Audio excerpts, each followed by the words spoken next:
Assalamualaikum warahmatullahi wabarakatuh. Mudah-mudahan siswa-siswi semuanya dalam keadaan sehat walafiat dan dalam lindungan Allah Subhanahu wa taala. Oke, kita bertemu lagi pada pelajaran biologi. Kali ini kita akan membahas mengenai penyimpangan semu hukum Mendel. Dan dalam pertemuan kali ini kita akan membahas hanya 3, yaitu polimeri, gen-gen komplementer, dan atapisme atau interaksi beberapa pasang alel. Tujuan pembelajarannya adalah setelah mempelajari ini, siswa-siswi diharapkan mengetahui apa itu polimeri, gen-gen komplementer, dan atapisme atau interaksi beberapa pasang alel. Oke, kita lanjutkan materi pelajaran kita dan simaklah baik-baik. Baiklah, siswa-siswi semuanya, pembahasan kita kali ini masih mengenai penyimpangan semu hukum Mendel, yaitu kita akan membahas mengenai polimeri, gen-gen komplementer, dan atapisme. Oke, kita mulai yang pertama, polimeri. Polimeri merupakan bentuk interaksi gen yang bersifat kumulatif atau saling menambah. Polimeri terjadi karena adanya interaksi antara 2 gen atau lebih sehingga disebut gen ganda. Peristiwa ini mirip dengan persilangan dihibrid dominan tidak penuh atau intermediate. Contoh persilangan gandum berbiji merah dengan genotip M besar 1, M besar 1, M besar 2, M besar 2 dengan gandum berbiji putih M kecil 1, M kecil 1, M kecil 2, M kecil 2.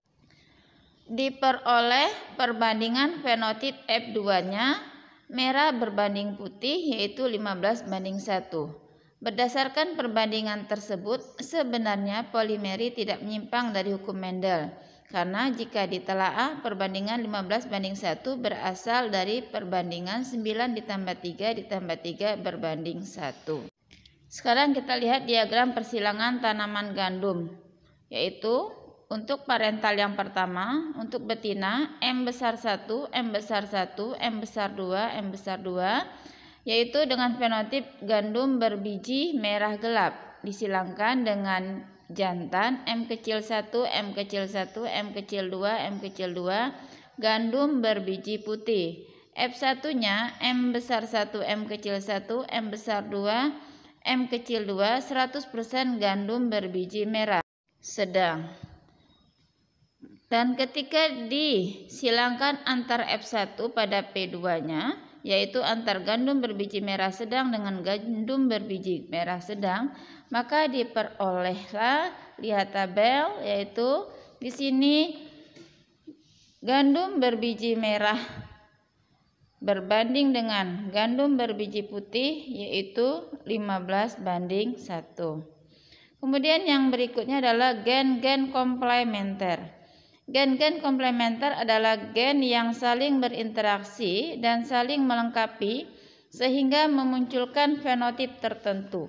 Apabila ada salah satu gen tidak hadir, maka pemunculan karakter fenotip tersebut akan terhalang atau tidak sempurna. Contohnya pada warna bunga Lathyrus odoratus. Terdapat 2 gen yang saling berinteraksi dalam memunculkan pigmen bunga sebagai berikut.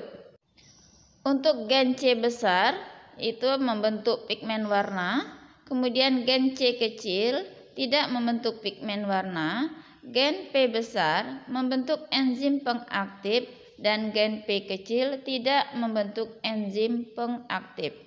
Berdasarkan karakter gen-gen tersebut, warna bunga hanya akan muncul jika kedua gen penghasil pigmen dan penghasil enzim bertemu.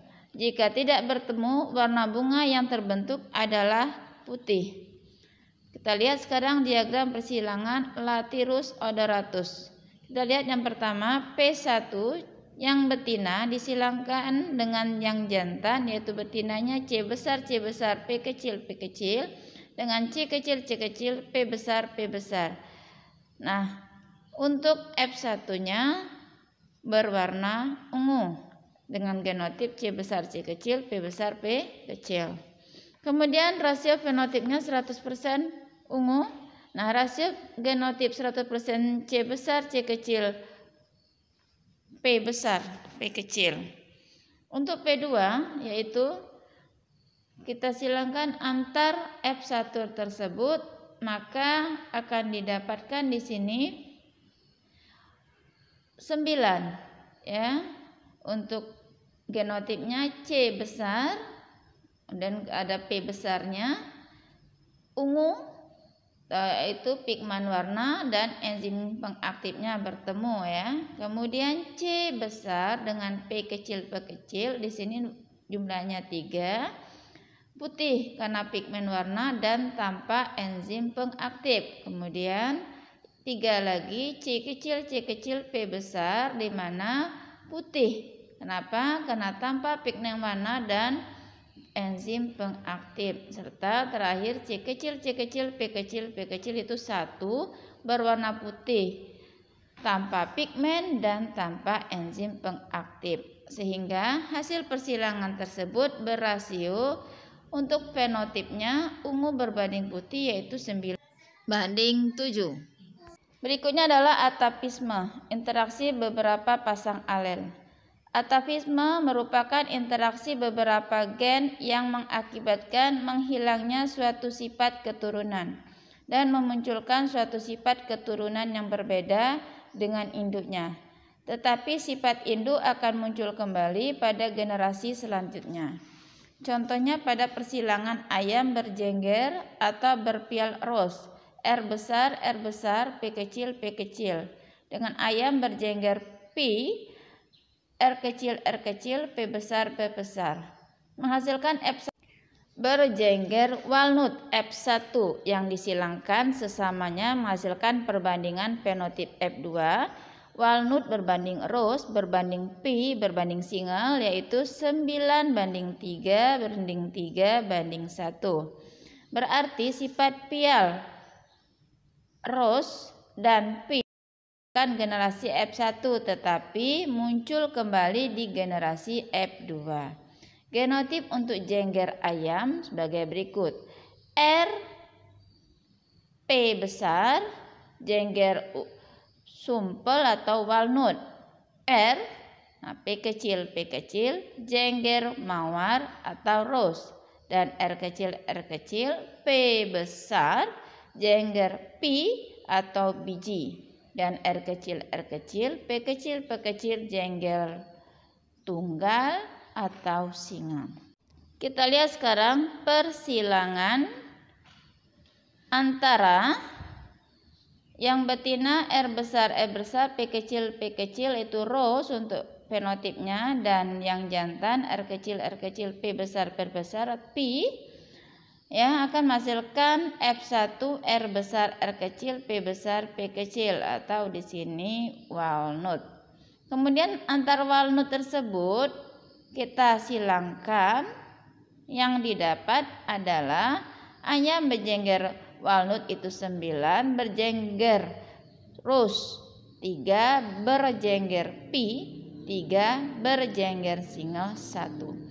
Penyimpangan yang terjadi pada atapisme bukan mengenai rasio fenotip F2, melainkan munculnya sifat baru pada ayam yaitu berupa jengger walnut dan single.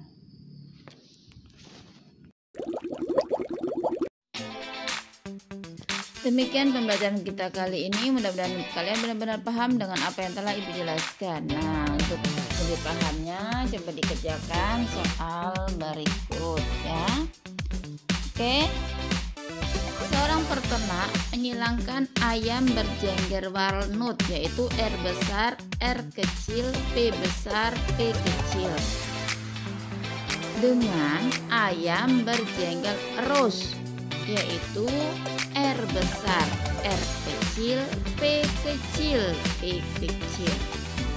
Dari persilangan tersebut diperoleh keturunan sebanyak 16 butir telur.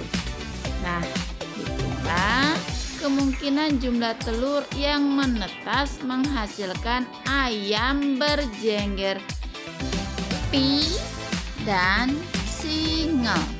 Oke, pahami soalnya baik-baik dan Ibu akhiri. Wassalamualaikum warahmatullahi wabarakatuh.